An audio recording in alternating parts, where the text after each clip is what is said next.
morning of February 1942, war came to Australia's doorstep. Just 10 weeks after the attack on Pearl Harbor, the city of Darwin was bombed by the Japanese aircraft in what would become the largest single attack ever mounted on Australian soil. More than 240 enemy planes targeted the harbour, airfields and military installations in a devastating assault that left hundreds dead, ships sunk, and the town in chaos. Yet, for decades, the full story of the bombing was downplayed or kept from the public.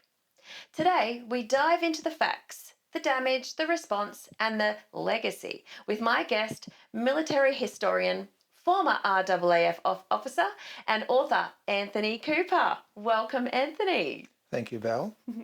Anthony, as an author, you have written incredibly detailed books with a focus on Australian military aviation during World War II, including RAAF bombers over Germany, Kokoda airstrikes, HMAS Bataan, Sub Hunters, the new one, Dispatches from Berlin, and Darwin Spitfires, the real battle for Australia. Now, all of these books independently pique my interest, and I would think each deserve their own episode. If you're open to that, let's talk. But today we're going to talk about the mostly unheard of Battle of Australia, and it's that of the Darwin Spitfires. So, Anthony, for those unfamiliar, what was Darwin's role in World War II? Darwin was and is a military base, always has been. So it's an artificial town, and it's always been propped up from the south.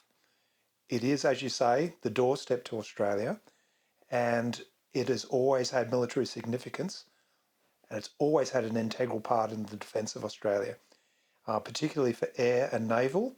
So if we just cut to 1942, it's a naval base. It's a refuelling base, very important refuelling base. So if you were going to have any hope as a naval task group of operating in the waters towards Indonesia, for example, which we did, by the way, in early 1942, you would be refuelling at Darwin on the way out, on the way back in. For the air, it's absolutely critical to be able to operate aircraft from Darwin if you're going to have any hope whatsoever of striking back at the enemy. In our case, we had enemy installations in western, if we just think of Darwin's front, from east to west, Western New Guinea, Timor, and all of the islands of Indonesia. So there's quite a broad front facing Darwin. And obviously, if you're running an air force, and we were running an air force, you always want to bomb the other guy. And the only way you could get to the targets that you wanted to bomb is if you based your bombers in Darwin.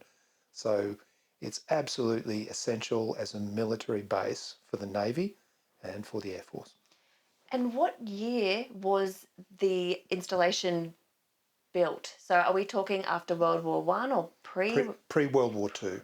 Yeah, but it's been a naval base for a very long time. So the refuelling facilities for the Navy have always been there, certainly throughout the 20th century. As an air base, if we recall the pioneering flights from the Ross brothers in 1919, the first flight from England to Australia in a Vickers Vimy, they landed at Darwin. If you think of all of those pioneering flights, Amy Johnson, Bert Hinkler, Kingsford Smith, in all of his attempts, the famous air race in 1934 from London to Melbourne with the de Havilland Comets landing, everyone's landing at Darwin. So it's an absolutely essential part of pioneering aviation. Amelia Earhart, aircraft performance being what it was in the 30s and 40s. If you're going anywhere at all, you've got to land at Darwin. So the Air Force wasn't stupid. It had its limitations, of course, but the Air Force was well aware of Darwin's significance as a refuelling base for aircraft as well. And so they upgraded the facilities in the years leading up to the outbreak of the Pacific War. So 38, 39. Yep. So RAAF Darwin, RAAF base Darwin, which is the current international airport at Darwin, it was, the buildings were quite new when the Japanese bombed it. So the Air Force was just putting the finishing touches on this base, this new base, and then it got bombed. It was still used, but obviously they had a lot of wrecked buildings. Yeah. And to this day, it's a RAAF base. Ah, and so that's what made Darwin such a key military hub, obviously. Now, tell me about February 1942. What happened on that day? Well, the Japanese were in the process of invading the Netherlands East Indies, which is current-day Indonesia.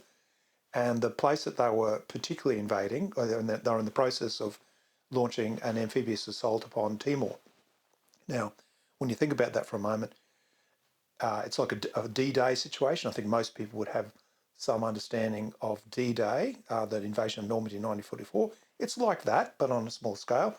So you've got a lot of infantry soldiers on ships. You need to get them over the side of the ships into the landing craft. You need to get them ashore. So you're going to have thousands of infantry soldiers stuck in ships for 24 hours, 36 hours, 48 hours, 72 hours while the landing is being done.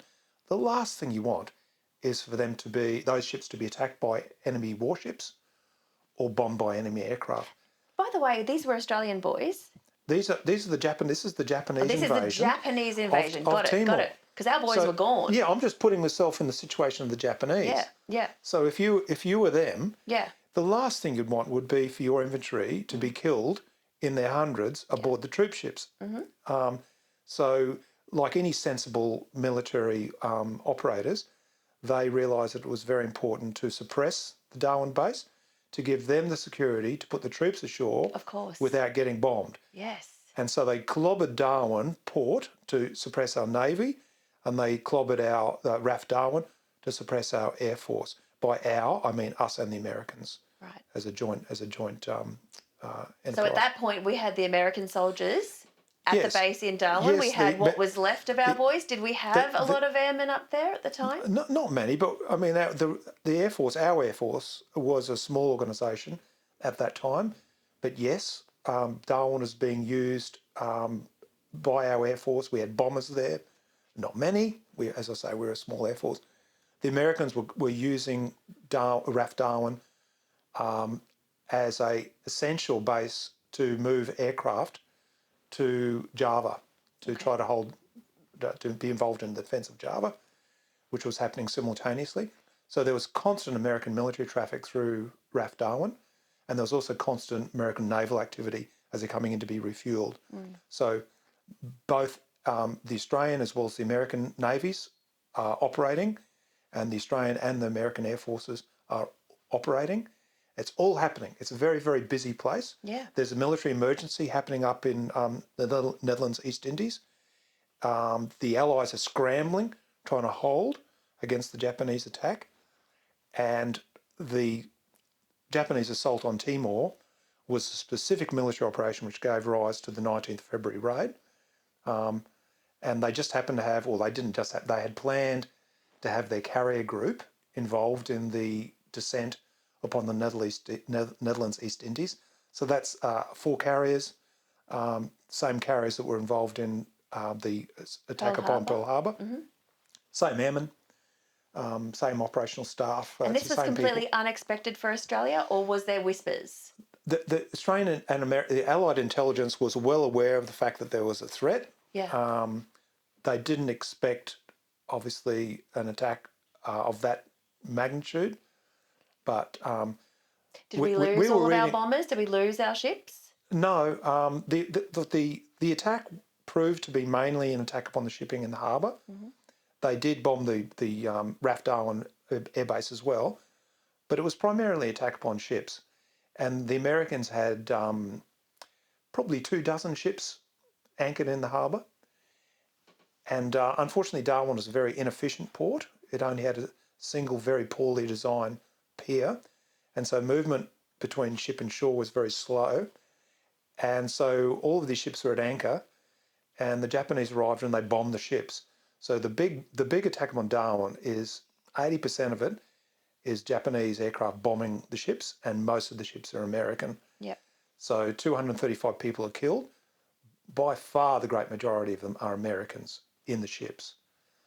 And by sinking those ships and damaging those ships, the Japanese are assuring themselves that there's no threat coming from Darwin Yeah. that can come across the sea and attack their And transport thwart them. fleets at And what Timor. about what military targets apart from ships were hit? So you were saying it was also the military air base, Yeah, and the the fuel brand tanks. new one. So if you go to Darwin now, down near the port, you can still see the fuel farm.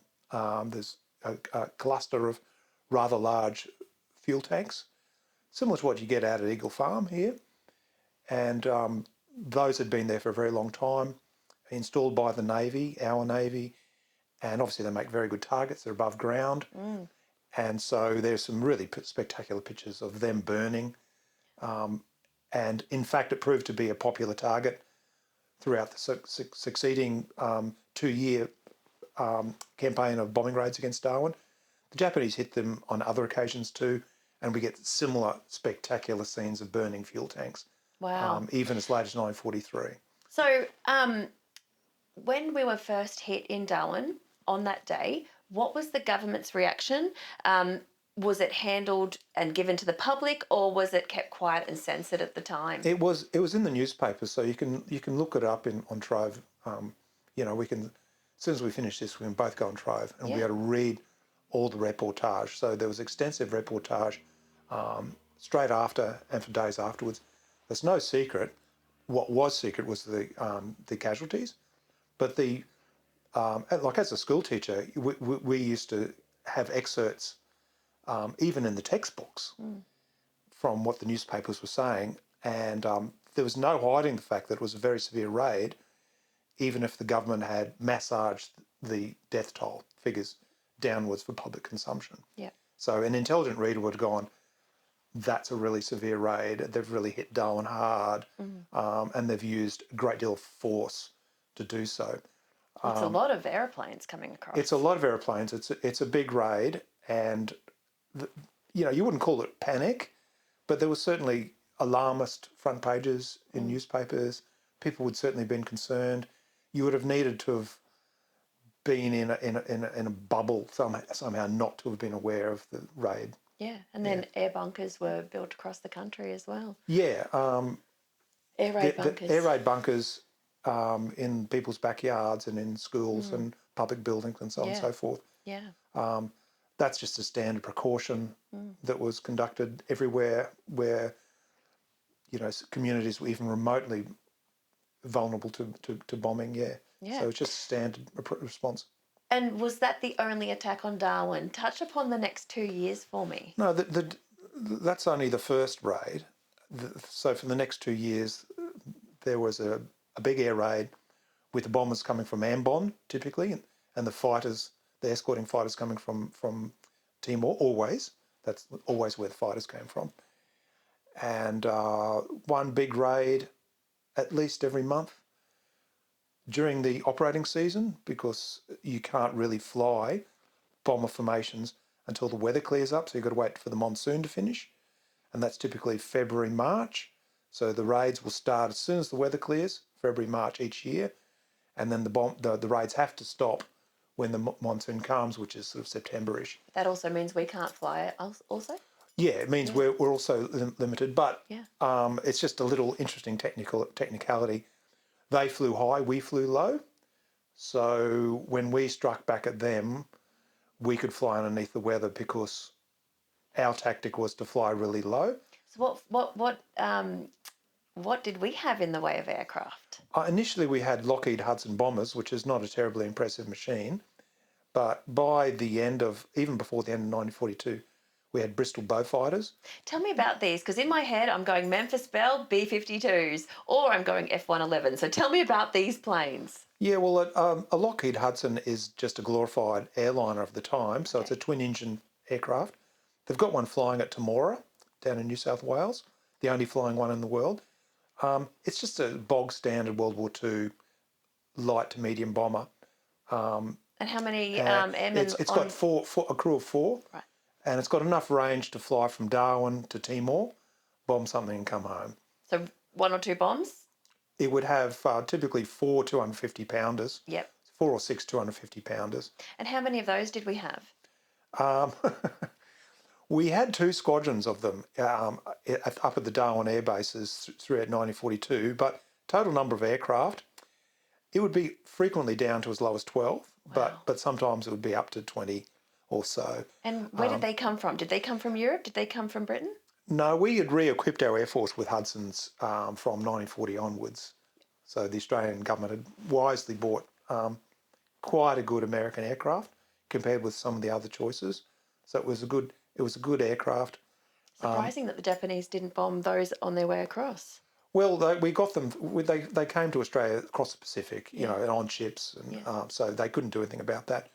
But our Air Force was based down south, basically. So Richmond, just outside Sydney, and Laverton outside Melbourne were the 2 big bases. But as time went on, so by 1941, as early as 1941, Brisbane was becoming actually the aviation base for our Air Force, particularly for the Americans.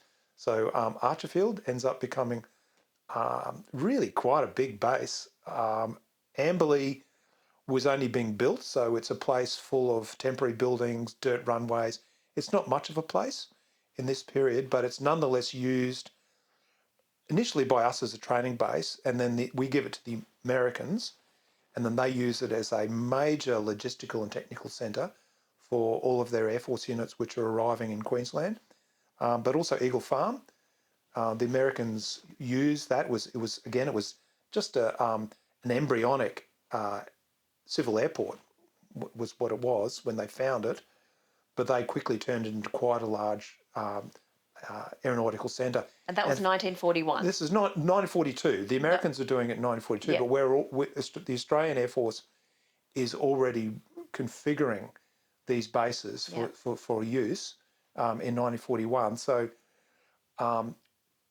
if you think about Brisbane right now, it really is an aviation centre. Next time you take a flight, just look across over to the east of the airfield, and you can see all of the big maintenance hangars for Qantas and other organisations. And much the same is true of Amberley. So the Air Force has recently acquired the Wedgetail AWACS aircraft, and that whole project was run out of Amberley. They developed the aircraft there.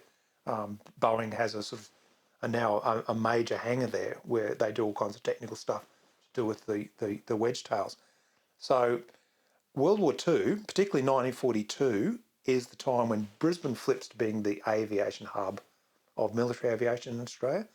But remember, Qantas was a Queensland company, and Qantas's major operational base was also Brisbane, Archerfield, pre-war, before they got the flying boats, obviously, when they had to move to the water, and then they had to move down to Rose Bay in Sydney, because they're operating a machine which has to operate off water. So Qantas could no longer use Archerfield. But before the introduction of the flying boats in 1937, I'm going to say. Is this an aircraft carrier? What's a flying boat? A flying boat is an airliner which lands on the water. Get out. Yeah. So Archerfield is already a super important place. So when the Americans arrive in 1942, they find an aviation hub which they're able to use. So there's civil engineering, there's aviation engineering workshops, there's firms that can build things and repair things. There's a supply chain to get spare parts. There's tools. So Brisbane has been terribly, terribly useful. So if we think of the south of Australia, so that's Melbourne, Sydney and Brisbane, all of them have got major aviation technical infrastructure. And then if you think of the war is happening up north, so it's being run from Darwin, it's being supported from these major bases. So when they need new aircraft, they fly them up to Darwin from these southern bases. And it's not just Darwin where the action's happening. Obviously there's the war going on in New Guinea, and within that context, Townsville is virtually a frontline airbase. And again, you've got the pre-war development by the RAAF of RAAF Townsville as one of the major new bases, like RAAF Darwin, and that's already a going concern. And then the Americans arrive in February, March, and they've got all of these bomber units and fighter units, they're just one after the other arriving across the Pacific in the first half of 1942, and they typically arrive at Archerfield, they get themselves sorted out and reorganised, and then within weeks or even days in some cases, they fly north to bases in and around Townsville. Mm-hmm. So Townsville also becomes this major centre. So, the Brisbane line myth is so misleading, so great. So is it a myth? So the Brisbane line was, from what I understand, if Australia was and the Allies were to lose Darwin, Broome, Townsville, then all of the defence will come from Brisbane and down. So they would just give it away, the top half of Australia, and then defend from Brisbane down. Yeah. You think it's a myth? Well, I don't just think. I know it's a myth, because all you need to do is just get pins on a map and put pins about where all the units were actually sent in the first half of 1942, and they're all sent north. As soon as there was a base that could take them, because it's all of this, I'm talking about infrastructure building, base building, that's all civil engineering. So you need civil engineering contractors to get their bulldozers and their all the rest of the equipment. To build it. And they've got to make these runways, they're going to make all the taxiways and make the access roads. There's plumbing, there's water supply. And this is happening too. They weren't giving it away. This is, no. They were not giving it away. Well, someone's got to build it. Yeah. You know, the military services didn't have the capability of doing that much civil engineering. And so you've got civil contractors doing this kind of work, and also all of the main roads departments.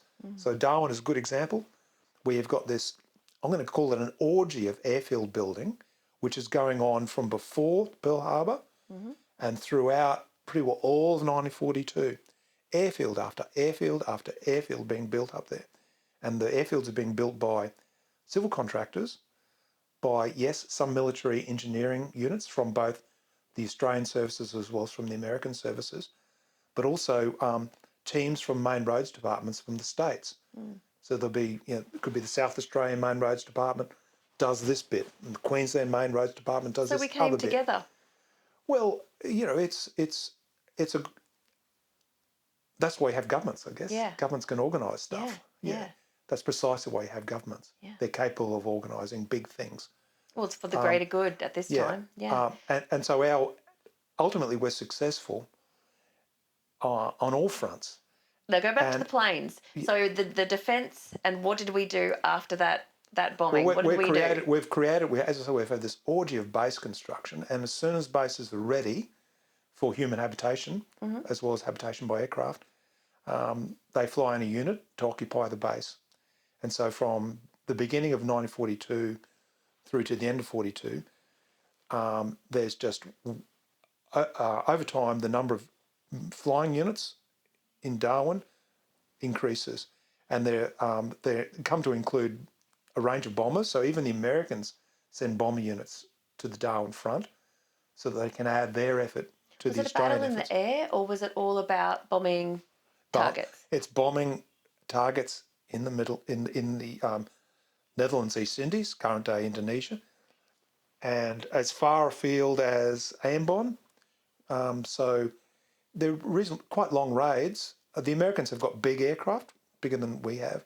So they had B-24 Liberators and B-17 Flying Fortresses, which are large four-engine aircraft, which have a far longer reach than the Hudsons, which we had at that time. So the Americans could do the really long raids out of Darwin. How many raids did we do? Oh, look, constant. So 1942, 1943... It was a big battle. Well, it's a campaign. Air warfare is a long slog. It's repetitive, and nothing changes overnight. You only get a result after months of effort, maybe even more than a year of effort. And so you have to have patience, you have to have persistence, you have to have the ability to withstand losses. So you'll send crews out and they just won't come back, and Those crews, of course. Go ahead. And with the Japanese, probably the crews will be murdered if they survive the crash of their aircraft. So there's that additional thing. But our generals, our air generals, are tough, like generals tend to be from all countries. And so they know that you can't make an omelette without cracking eggs. And so if you want to run an air campaign, you have to lose crews, and they know that, and they lose their crews. So it's an expensive, bloody business. It's not particularly inefficient, but from the beginning, so from even before the 19th of February raid to the very end, the Japanese know that they're not going to get away scot-free. They know that we've got bombers. They know we know where they are, and they know that they'll probably get bombed if they do anything that we notice. So, for example, if they land a group of bombers at one of the bases in Timor, if they had any brains, they'd know, would probably notice that, and will bomb that base. And so the Japanese have to behave on Timor with quite a lot of discretion. Yeah. So, in other words, if they're going to land there, they might land at the end of the day, say at about 5 o'clock, do their refuelling, get the crews to get fed, put them to bed for the night, and then take off at dawn the next day. Yep. Because they know if they leave those bombers sitting on the ground, chances are some Hudsons from Darwin are going to turn up and bomb them during the day. It's that level, right? So it's nothing's decisive. Like I said, air war is a slow, grinding business, and the effect is cumulative. Eventually, one side or the other will give up. Yeah. But it takes a while. But we went right through to 1945. Yeah. That bombing campaign continued. Well, and the Japanese bombing campaign stopped. That's the significant thing. So, yes, they were able to launch raids upon Darwin and the various airfields around south of Darwin. So also Townsville, I believe, and Broome. Yeah. They were the other two that were bombed, right? That's right. They were targeted. But both of them were trivial attacks, except for the death toll in the Broome attack. The raid that struck Broome unfortunately coincided with the presence of a lot of flying boats, which had just come from Java. Most of them were Dutch, and most of them were full of Dutch civilians, the wives and children of servicemen, as well as some Dutch servicemen, but Americans too. And so the harbour had a dozen flying boats on the water, and then the raid arrived. And scores of people got killed in those flying boats. So the death toll ended up being awful and ended up being a tragic event. But in all brutality, and you've got to be brutal if you're going to think militarily, it was a trivial raid despite that, because it was just a once-off flash in the pan. The raids on Townsville were even more trivial. There was 3 of them. They hit nothing. In complete waste of petrol. But they did demonstrate their ability to extend their reach by air that far. Do you think there was a real concern about Brisbane being reached by the Japanese at that time? Well, that's why we needed to hold New Guinea, particularly Port Moresby. All these things are interrelated. So if we think of the Battle of the Coral Sea, if we think of the fighting along the Kokoda Track, if we think of the Battle of Milne Bay, and all of that's happening from, Coral Sea's in May, and Milne Bay's in August, and the Kokoda campaign reaches its climax in September. So if we just think about that period from May through to September 42, the Japanese are trying to take Port Moresby via various means. Each of them is unsuccessful, but that's what they're trying to do. And obviously the Australian Defence Forces, as well as the Americans, are trying to stop them from taking Port Moresby, and they're successful in so doing. They got close? But just spare a thought for it, right? So let's say they did take Port Moresby.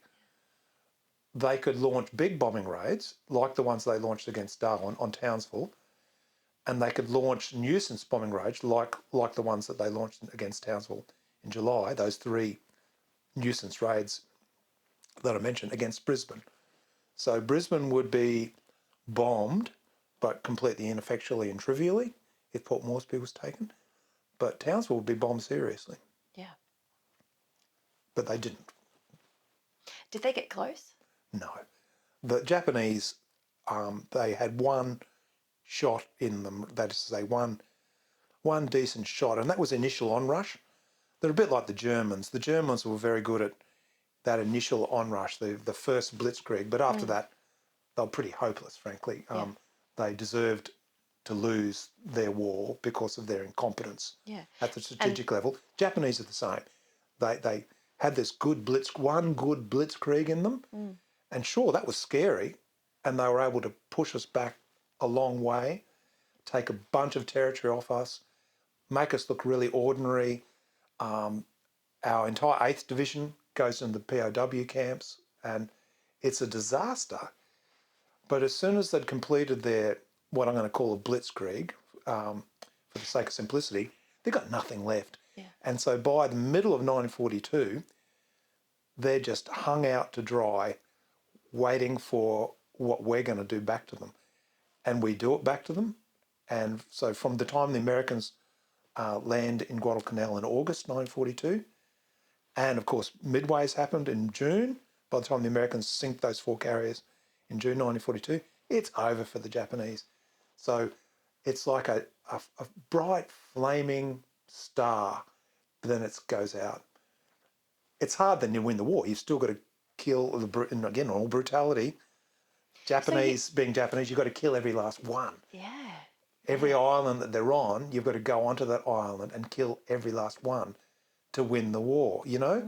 So even though they've completely cooked their goose by mid-42, they're still there, and you've still got to win the whole thing. So for the listeners, a blitzkrieg is an assault which is by air, by water, and by land at the same time. So it's like it's shock and awe. Shock and awe. Shock and awe. It's rapid, yeah. So are you telling me that pretty much Kokoda was done by 1943? Oh, totally. It was, the Japanese were heading rearwards along the Kokoda track in September. Right. And then those POWs, how did we get them out, and did we get a bunch out? No. They all perished. No, they didn't all perish. The death rate amongst the POWs from the 8th Division, which was captured in Singapore, is about, from memory, 1 in 4. Were captured? Sorry, were killed. Were killed. So were killed by neglect. Yeah. And they were building train lines? Most of them weren't. Most of them were still stuck in the POW camps. But yeah, some of them were building train lines. So yeah, that was you can't get them back. You got to actually win the war to get your POWs back. But our Air Force maintained their stance in the Northern Territory and the top of Australia anyway throughout the war till the end of 45. Yeah. I mean, an Air Force bombing is in an Air Force's DNA. If it has any aircraft which can carry bombs, and if there's any target within the flying range of the aircraft, they'll bomb. That's what an Air Force is about. People don't spend their careers becoming Air Force officers, you know, and airmen, you know, if they may not like it, obviously there's a lot of mixed emotions in the actual aircrew when they've got to board their aircraft. Yeah. But they know what they joined up for. Yes. There's no getting around it. So there's a serviceable aeroplane, there's bombs, you've got enough fuel to fly the target, that's what you're going to do. And so our Air Force does that from all the way through, from the start to the finish. And so now go back to this Darwin Spitfire plane. Yeah. Tell me about this aeroplane. Well, it's the iconic British aircraft of the Second World War, and it's the darling of the press. So it's so photographed, and it features on all kinds of billboards to sell all kinds of products. Yeah. So it's a buzzword. It's a brand. It's a propaganda line. It's a myth. It's an icon. It is an icon, yeah. You name it, and that's what the Spitfire Everybody is. knows it. And so were these pulled back from Britain at the time? Or did we have a bunch? No. We had they didn't arrive until the end of 1942. And in the meantime, our Air Force had re-equipped with Kittyhawks, which is an American fighter, which is very broadly similar. It's broadly similar to the Spitfire. You'd have to say it is quite comparable to the Spitfire in many respects. So our Air Force in Australia had become a Kittyhawk Air Force. That is to say, the fighter squadrons flew Kittyhawks. So both of these don't have bombs, they've got machine guns. They're fighters. They're meant to shoot down enemy aircraft, particularly shoot down enemy bombers. Yeah. That's their role. But politics being politics, Doc Evatt, who was the Attorney General as well as the Foreign Minister in the Curtin government, he did a trip to England in mid-42, and he bullied Churchill into giving Australia some warranty that England cares. And the context was that the Australian government was in the process of pulling out our army divisions out of the Middle East To come home. to come home and to fight in the South Pacific campaign, to kick the Japanese out of New Guinea. Yeah. And so there was a lot of rancour on both sides, and Doc Evatt basically said, look, if you want to prove to the people of Australia that you're serious about all the stuff about the empire and the Commonwealth and how important the dominions are to you, blah, blah, then we, the Australian government, demand a wing of Spitfires to come back and defend Australia. Including airmen from Including Britain? everything, the whole thing, yeah. Which was a bad decision because logistically, again, in all brutality, as a military officer, you'd say, we've already got Kittyhawks. We've got enough of them. We've got a training pipeline for Kittyhawks. We've got all the spare parts. Having Spitfires as well is only going to complicate things. So you're saying it was more of just a token. We wanted support. Political token. Yes. And it certainly would have made everything complicated for the Air Force because they've now got to run 2 lines of spare parts, 2 training pipelines. Yeah. It's inconvenient. And so the Kittyhawks, they could handle the terrain and the weather and all those things that are very different than the weather that the Spitfires were the Americans in Europe. Yeah, the Americans flew Kittyhawks from Darwin. So the air defence of Darwin was done in 1942 by an American fighter group, which is a 3-squadron organisation. So that's about 80 aircraft in total, about 100 pilots, and probably something of the order of 600 to 1,000 ground staff. So why did the Japanese not bomb that platoon? Oh, they did. Is it called a platoon? What is it called? So it's Battalion. A fighters group is composed of 3 squadrons. So they decided, that's to say the Americans decided, that they wanted those 3 squadrons back on the New Guinea front. And meanwhile, the 3 squadrons of Spitfires were coming from England. And again, it's the same number. You've got 3 squadrons. You've got round about 80 aircraft. You've got round about 100 pilots. You've got, somewhere between 500 and 1,000 ground staff. So it's a free swap. It's a complete equal swap. And so the Spitfire wing arrived, and then they arrived down south. And again, they went on leave and got themselves reorganised. And then at the end of 1942, they repositioned to Darwin to take over those very same bases that the Americans have been operating in throughout 1942.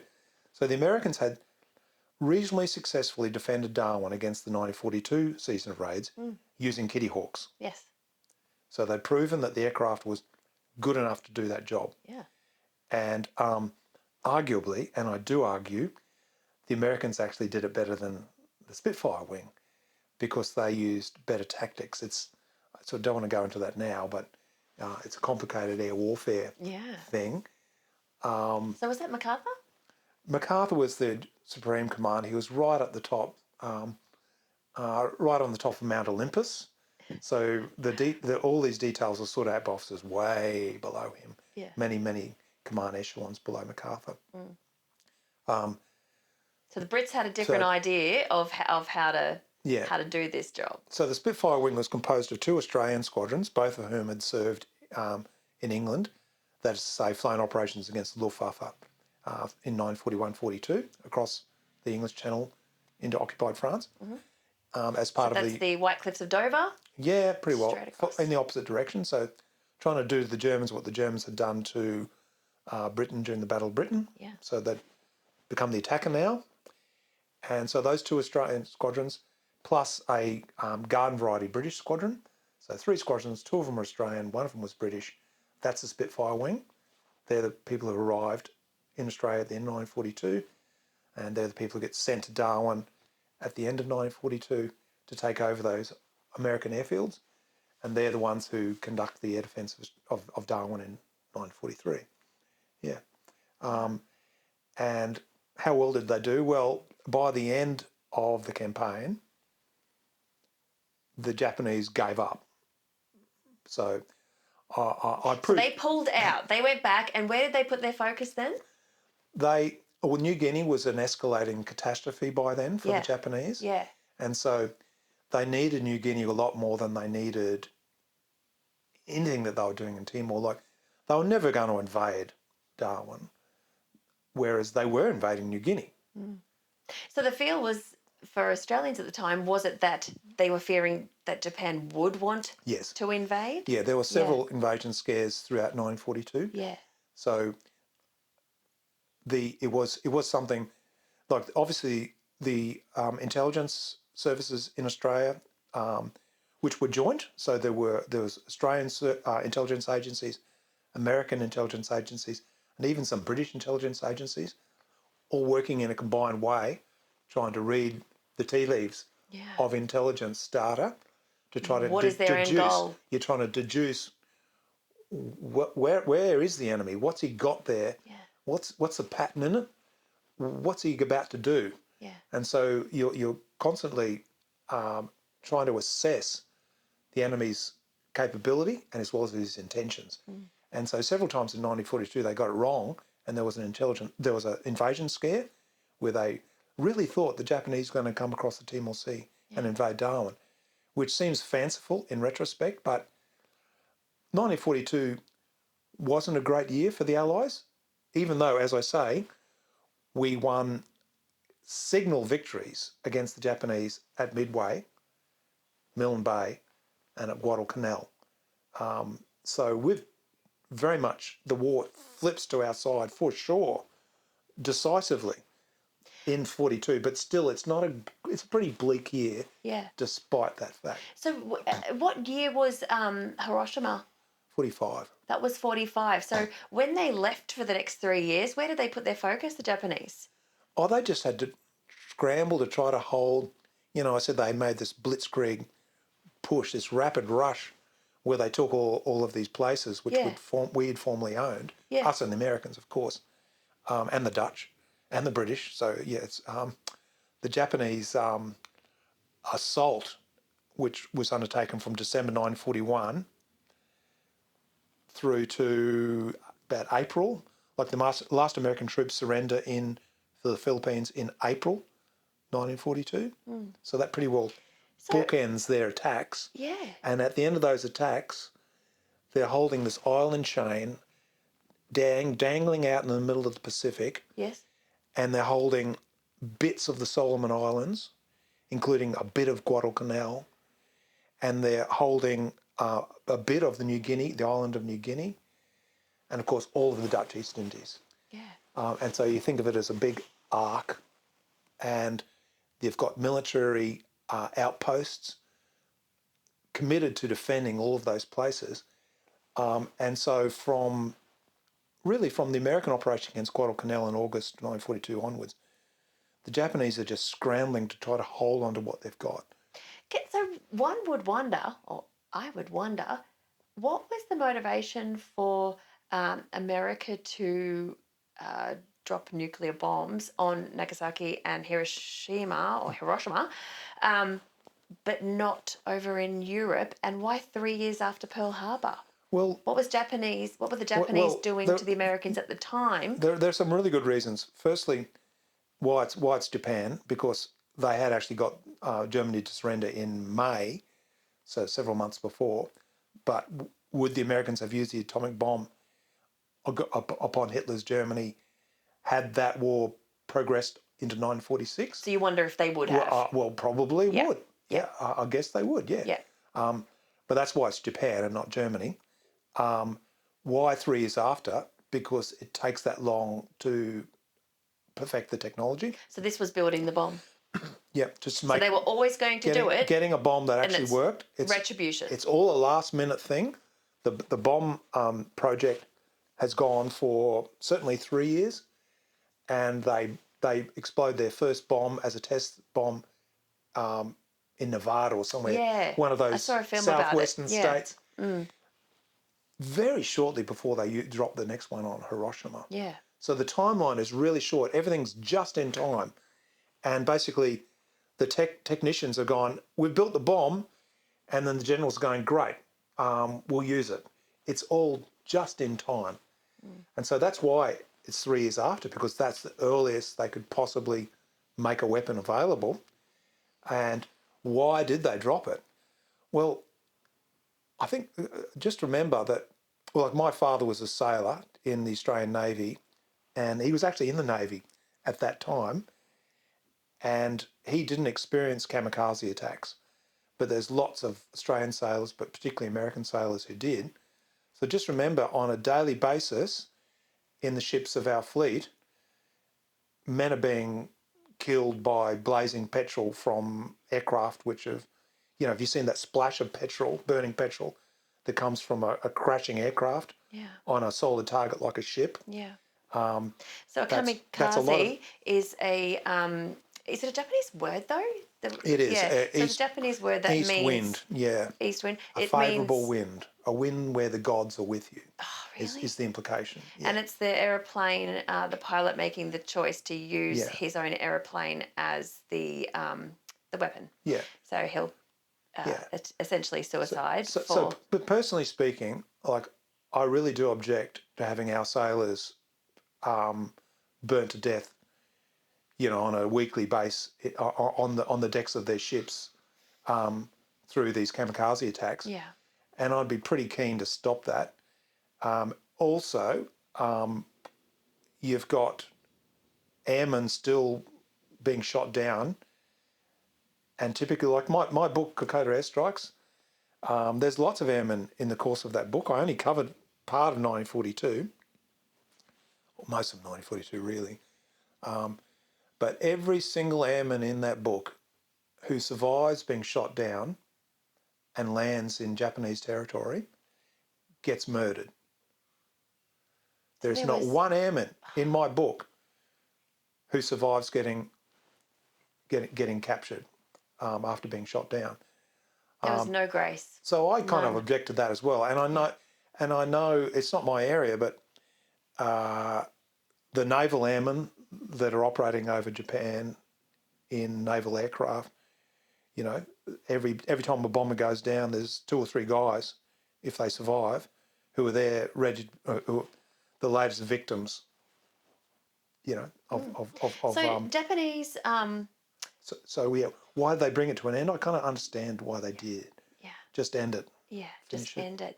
And so Japanese planes that went down in Australia, I assume some did crash here and there were survivors. And did we PO war or did we POW or what did we do? Like, it's chilling. We did take some Japanese airmen captive. There was a couple of Zero pilots that were taken captive. One on the 19th of February raid.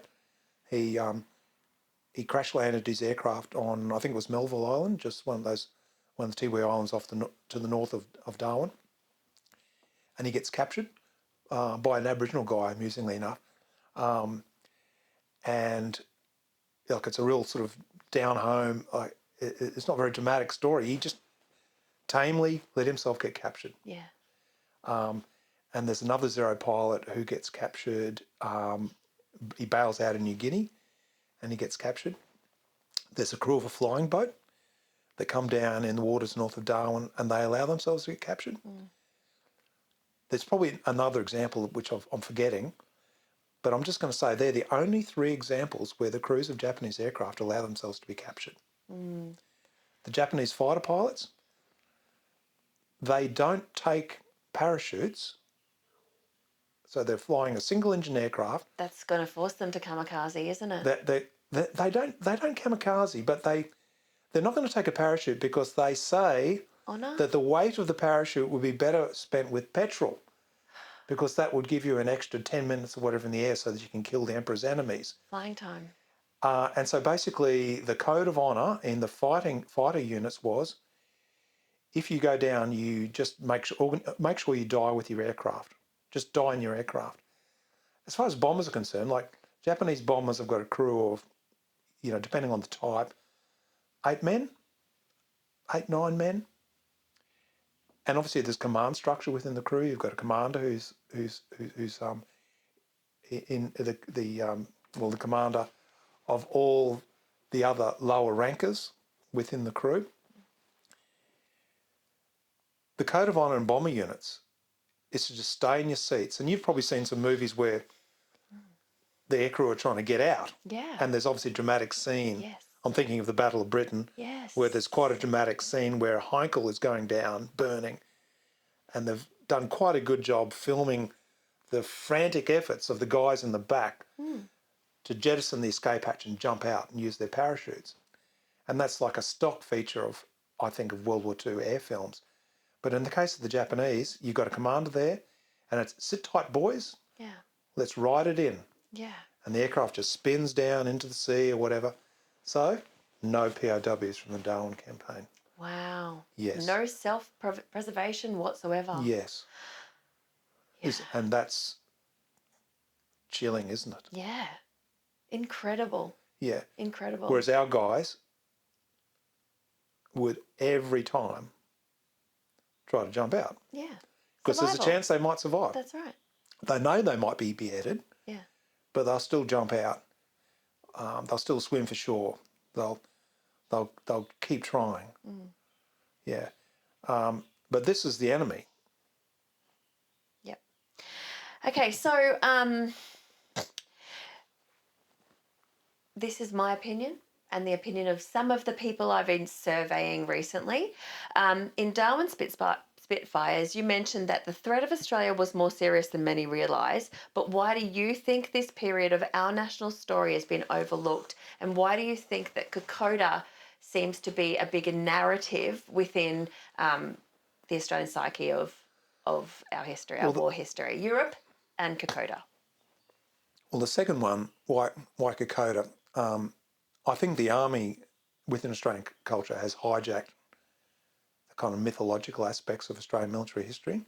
So Australians, if I can generalise and just sweep my hand aerially across the whole scene, they think of khaki, they think of camo, they think of slouch hats, they think of a guy with a rifle and hand grenade. And a cigarette. Maybe a cigarette.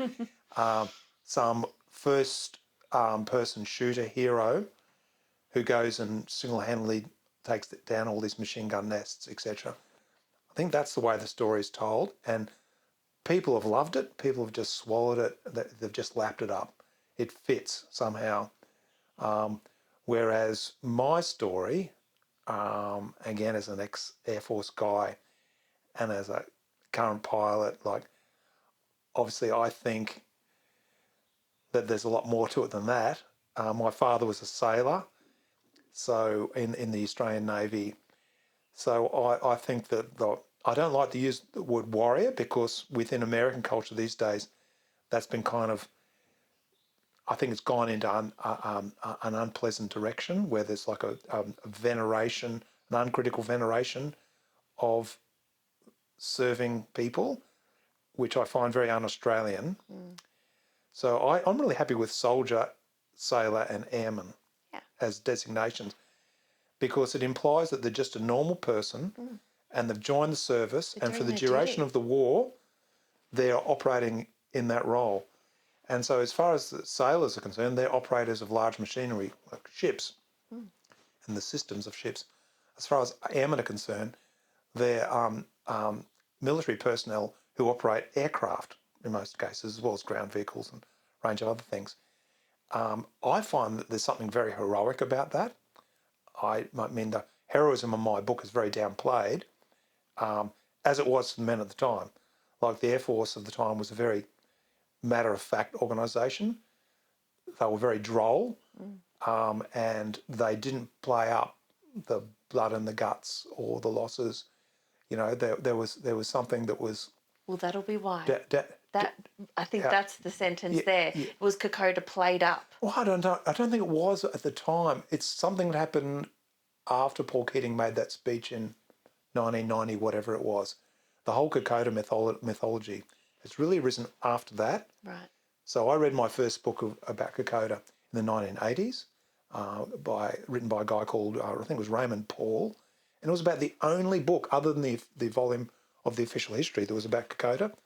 But from Keating Speaks onwards, like you could fill row after row of a bookcase with Kokoda and books. everybody, you mentioned the word Kokoda, everybody knows it. Yeah, Everybody yeah. knows it. But I just think this whereas- campaign that you've written about in Darwin Spitfires... I just don't think Aussies, your average Aussie, identify with the machine operator. Yeah. A Spitfire pilot is a machine operator. He's got to operate his engine controls. He's obviously got to operate his armament system as well. But he's a glorified machine operator. It's a scary role to take. It's a very dangerous role. Yeah. Like I think I say somewhere, if you actually run into an enemy air raid, 1 in 10 of you will be shot down. And if a Spitfire goes down, you've only got a 50% chance of getting out of it. So what about the decommissioned Spitfires and the decommissioned Kittyhawks? Where are they? Did they get buried or...? They got scrapped. So the great thing... ripped apart, literally. Yeah, the great thing about aluminium is that you can just melt it down. Like Coke cans nowadays, it's perfectly environmentally good to use a Coke can because you just chuck it in recycling and they melt like that, go back to liquid with hardly any energy use. Yeah. And all these airframes are World War II aircraft. You just cut them up with an oxy torch and then you just get bits of it, chuck it in the furnace, it melts back down to liquid aluminium, and away you go. Make tinnies out of it. Like we could have drunk a tinny. Yeah. That was made out of a Spitfire or a Kittyhawk. I was under the impression that the F-111s were buried. Is that... Yeah, there would have been. The wings apparently were pulled off and recycled as aluminium. But the bodies where they had the fuel tank with the body of an F-111 is just full of fuel tanks. Yeah. And so it could be a valid thing to do to bury them for that reason. I may have heard also that... How many did we have? We initially had 24 and then we kept on buying attrition replacement airframes. So in the end it was probably something of the order of 42. Okay. Yeah. Yeah. And I heard... you can either debunk this myth or confirm, but I heard out near Acacia Ridge, near the Archerfield Airway, there's a quarry. Yeah. What's in it? Is it tanks? I heard things are buried in that quarry. Well, look, let's just say that if there was anything, that hobbyists have had a long time to find it. And they've dug. You know, and it's pretty deep. It's a little bit like in Darwin Spitfires. Unfortunately, I can't, find evidence for all of those Japanese aircraft which will claim to have been shot down at the time. And so therefore I've had, in all due diligence, I've had to accept a far lower number of Japanese aircraft that were actually shot down. And there have been people, hobbyists do so much to find facts. Yeah. And hobbyists have been looking for the wrecks of aircraft. Yeah. Not only, there's still some Spitfires missing, shot down with the human remains of the pilot. There's at least one aircraft that's still never been found. Over land? So, yeah, on the land, not to mention the ones that went into the water, of course. But hobbyists have been scouring the ridges around in the operational area, trying to find aircraft wrecks from the war, both shot down Spitfires and other allied types, as well as the claimed Japanese bombers. And by the time I wrote that, I published it in 2011, I reckon that was enough time. If there was going to be any eureka moment when we go, here are these wrecks that everyone's been saying were here, it was enough time to allow the hobbyists to find them. To find it. They never did. They never did. People published books about this. So you think there's nothing in the quarry? The hobbyists would have had enough time to have found it. It's not there. It's like... Because it's something that people think. They It's wonder. like the myths of the buried Spitfires at Oakey. Yeah. Hobbyists have had enough time To find to it. do the geomagnetic scanning or whatever to find stuff underneath the ground. Yep. So no, it's a myth. It's a myth.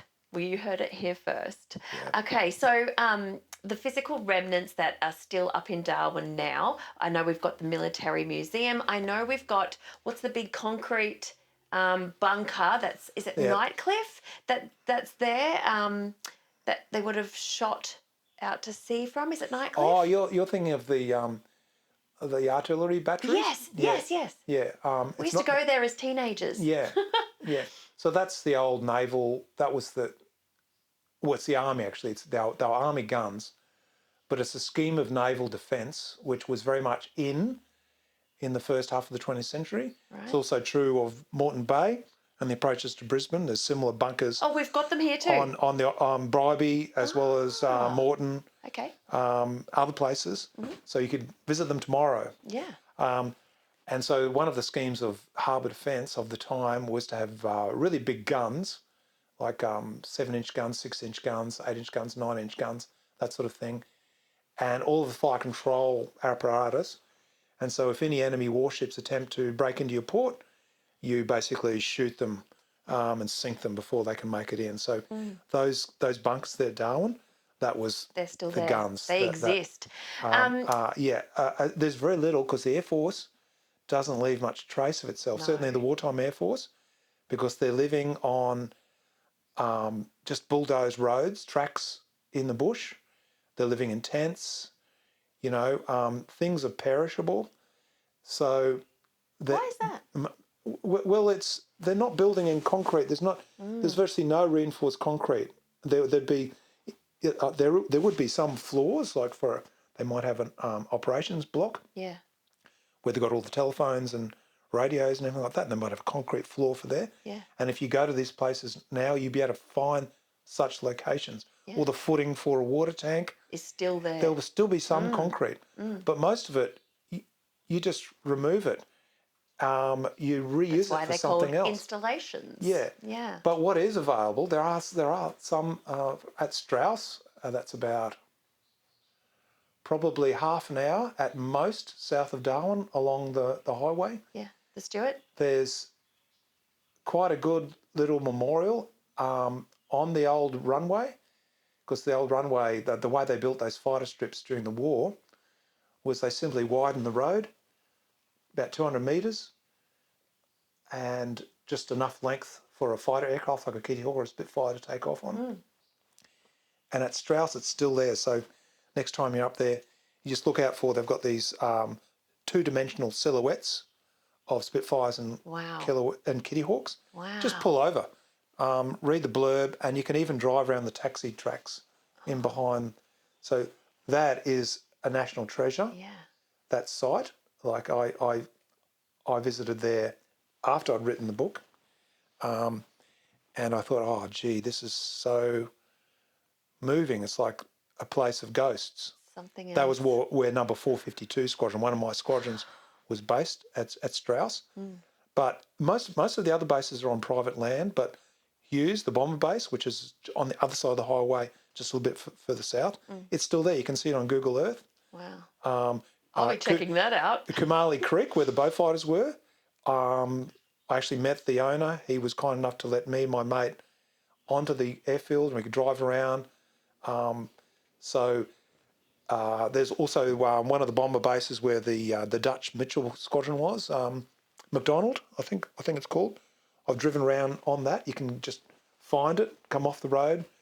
The trees are sort of growing up really closely on the edges of the taxiway, to such an extent that they threaten to scrape the sides of your hired car. So, but you're like, I'm doing it. Yeah. I'm going through. So, there are these relics. I think it's fantastic that these remnants and relics exist. Yeah, I think that's great. So while Japan is no longer a concern or a threat to Australians, do the current tensions with countries like Russia and China, or China for us, raise any modern day concerns for us, in your opinion? Well, certainly. Certainly. I mean, the consideration, like if you're just going to be rational and humane about it, I mean, humane towards Australia's population, the most important thing going forward from here is to avoid war with China, because the war with China would be an absolute catastrophe. And if we think that we could go into such a war without our obvious targets being hit with cruise missiles, then we're dreaming. Say that last bit again. They're now obvious targets. Obvious targets being hit with cruise missiles. So I'm talking about Darwin International Airport. Surface to air. I'm talking. They could be launched from warships. They could be launched from aircraft. They could be launched from submarines. Yeah. And I'm not saying that the Americans wouldn't be doing that back to them, but that's not much comfort Yeah. to a resident, let's say, of southeast Queensland, where Amberley is getting bombed. Yeah. Ipswich is right there. Yeah, and where Manito. as far as Brisbane's concerned, Eagle Farm, like our airport, that's going to get bombed. And so what kind of a reality do you think it would be in our generation, our lifetime? Oh, I just think Australians have got very little idea of war. They're remarkably ignorant about it, despite all the hype every Anzac Day. What war would look like in the future for Australia would be not only our airports being hit and put out of commission and our ports, but perhaps most worryingly, our public infrastructure, like our water supply and our power stations. Yeah. And so if Australians want to think seriously about the rhetoric coming from America, particularly at the moment, under this current Secretary of Defence, if they want to think seriously about what that means for us, well, it would picture a city like Brisbane with no water coming out of the tap and no power when you try to turn your lights on, no fridges, no sewerage, and that situation pertaining for weeks before the Energex and CQ Water, etc., are able to repair the damage and get stuff working again.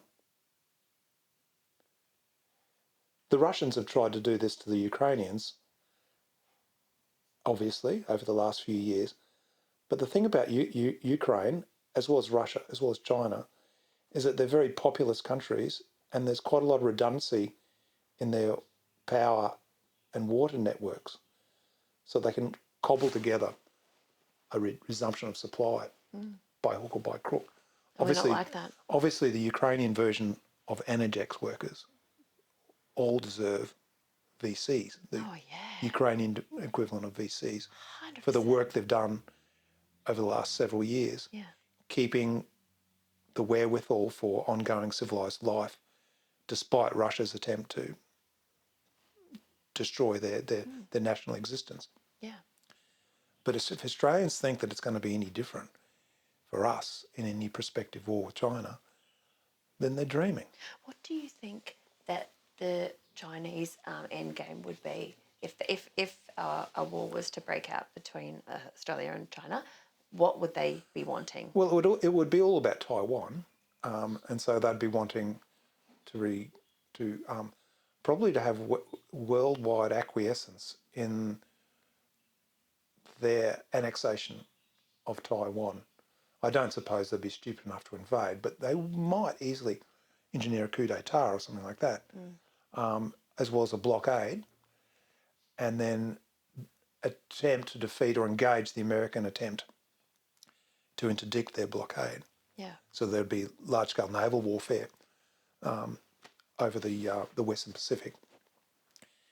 That's what the nature of the main war would be, and success for the Chinese would be the Americans giving up, which they will. The Americans always give up. Look at every single war they've been in. Vietnam. Since World War II. Yeah. They will give up and they'll walk away and they'll leave their allies in the lurch. do we want to... Risk it. Yeah, and who's going to be left in the lurch? Well, it's going to be a range of people, including Australia. So the Chinese attacks on Australia would be just intimidatory, also acts of revenge if Australian Defence Forces were involved. So it's not going to be invasion. Yeah. It's going to be some form of retributive What about punishment. terrorism via like mobile networks and electric cars and things like that? Well, the Chinese definitely do full spectrum, which means that their system of warfare involves not only things that go bang, so-called kinetic effects, but it also involves suppressing every form of communication, hacking into every kind of computer system that they can hack into, no matter how mundane the organisation may be. If they can hack into it, and if they can just to close down the normal operation of that application or that website, obviously if it's Telstra we're talking about, or SEQ Water, and we're talking about major Commonwealth Bank, I don't suppose that any of those three would be easy to break into. I imagine they're really quite well defended. Yeah. But in an ideal Chinese game plan, they would hack into all of those three, plus all the others, like the Department of Defence, and they would shut all of those websites down. They shut down their internal systems, and they'd freeze the ability to make decisions by the normal processes. And that's part of their warfare. It's full spectrum warfare. I read an interesting article about the possibility of the TikTok app program purposefully dumbing down Westerners. So the content that is sent to them via the algorithm is purposefully to dumb down this generation, and that the Chinese children or teens or generations that are youthful do not get that same common theme. Yeah. Well, two things. One is, I don't think we need the Chinese to dumb down our media and our consumption of media. I think we've been doing it to ourselves. Do you? Pretty well. Yeah. Okay, so if there is some outside help, all right. Yeah. But that's an own goal. So you think that's a myth? Yes. Well, and is it just TikTok? Mostly. Those American I'm talking about the dance, the TikTok dances they do and the obsessions that they get into. Well, unsurprisingly, I'm sort of only got the vaguest awareness of these things, but well, you don't see. But I'm broadly aware of the general tendency of the people's consumption of social media these days, even though I don't partake of it myself.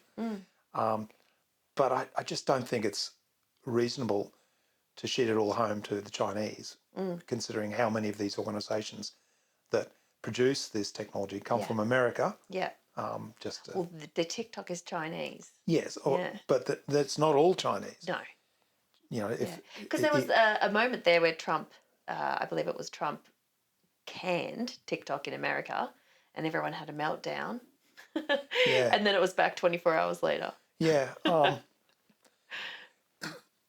It's if you shut down TikTok tomorrow, something similar would arise the next day in its place. You are 100% right. So it's like trying to stop people from smoking or drinking or something. Yeah. There will always be something that will replace it immediately. And now, Anthony, tell me, where can our listeners find your books? So this one here that I've got in my hot little hand is Darwin Spitfires. It's got beautiful images in there. It's really well detailed. Where can our listeners find all of your books? Well, I would suggest that Darwin Spitfires will be very easy to find through any good bookshop, as they say, or any good online seller. It's published by University of New South Wales Press, Beautiful. New South Books. And that one was re-released in only a couple of years ago. Well, I've got the 2010 here on this one. 2011 was the original, I think, and that one probably came out in the anniversary edition 2021 or 2022 from memory. So it's a rejigged edition. It looks different It's slightly redesigned. It's got a couple of mistakes corrected in it. Excellent. Yeah. It's always the way. And so I reckon there's a lot of stock left, and the listeners and viewers will have no difficulty finding a copy of that book. And after this one, I'm doing Sub Hunter. That is for sure. Now, very last question with you today. Tony, tell Yes. me, have you ever seen yourself a UFO No. or a ghost? No. Neither. No. On all of your flying time, No. you've identified every object. Well, you see things and you can't always identify it. I am a bit of an aircraft identifier, so I look twice, and I always, if I can, try to identify the type. Mm-hmm. And obviously, sometimes you can't. Mm. But I'm always sure that's an aeroplane or that's a helicopter, that kind of thing. Due to the manoeuvrings that you are Yeah, recognising. the height that it's at. I've never seen anything that would give rise to anything of that nature. I was so hoping you'd seen a UFO. No. And Neither have I, by the way. yeah. And what about a ghost? No, certainly not. My guess so far are 50-50. Really? Yeah, only one with a UFO, and that was But up ghosts are more common. Ghosts are more common. I haven't seen a ghost either. Yeah. But I would like to I tried to get speak to people about it. I did have a period of my life where I was religious. Which religion? I don't want to go into it. It's definitely in the deep past. Okay. But I did end up concluding that, you know what, Tony, you're not very spiritual. And that's all right. You're an academic. You're a realist. Well, yeah, I think I am a realist. Yeah. But on the other hand, I think there's a sensitive element to what I do, because you've got to imagine people and people's hearts and the dreams and what would people do, what would people feel. Yeah. So there's a lot of emotional kind of engagement. Yeah. And also, when you think of trying to put the narrative together, there's a deeper reality. Like, is the story going up? Is it going down? You know, is the crisis here or is the crisis there? Where's the resolution? You know, you've got to be able to put shape on things. You can't be too literal. Yep. You've also got to draw the dots, draw lines between the dots, because not everything is stated. Yep. And frequently things are covered up. And so you've got to be able to deduce what lies behind. So, you know, even though I just said that I'm not particularly spiritual, I think I am quite... You're open. Open to a pretty full range of human possibility. I'm completely open to it. Yeah. I wish I experienced it. And I understand, you know, I really do know, like I met someone, several people as a matter of fact, who did soul travel, transcendental meditation, and they described... Astral... Yeah, astral projection, the whole thing. Wow. And they described it... On a substance? No, just through Eastern Meditation. ascetic disciplines. Wow. Yeah. And I listened to them, and I had to conclude that it was real.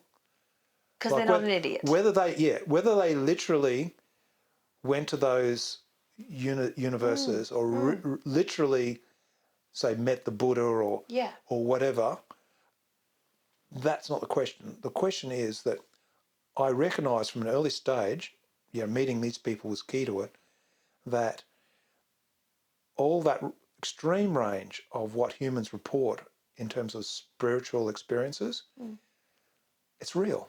Yeah. So they're experiencing it really. Yeah. And when they come back down, it happened. Yeah. And that's just as powerful a reality to them as all kinds of things that happen in the material world. Yeah. So that's what I mean.